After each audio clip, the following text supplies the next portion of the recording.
means 28th January evening shift. Two tuning fork A and B are sounded together give rise to 8 beats in 2 seconds. तो tuning fork A और B है, दोनों को sound किया तो आपको 8 beat 2 second में मिल रहा है। तो 1 सेकंड में कितने बीट मिले? 4। तो बीट फ्रीक्वेंसी कितनी होगी? Beat frequency B is written as 4. When fork A is loaded with wax, A को आपने भारी कर दिया, beat frequency reduce to 4 beats in 2 second. तो 1 सेकंड में 2, यानी न्यू बीट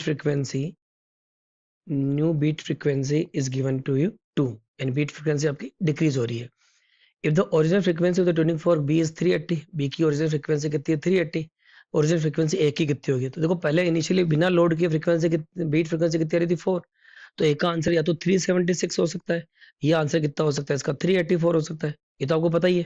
अब आपने वैक्स लगा दिया, भारी हो गया, भारी हो गया तो फ्रीक्वेंसी कम हो गई, 376 की जगह 375 हो गई, 374 हो गई, 373 हो गई, और सो ऑन। ऐसा आप सोच सकते हो।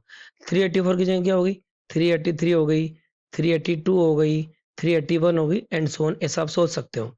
अब बीट फ्रीक्वेंसी किसमें 2 बन रही है? ये देखो, पहले 380 376 4 थी, अब 75 हो गया तो कितना हो गया? 5, 74 हो गया तो कितना हो गया? 6, 73 80 कितना हो गया? 7। यहाँ तो बीट फ्रीक्वेंसी बढ़ रही है, तो ये तो आंसर हो ही नहीं सकता।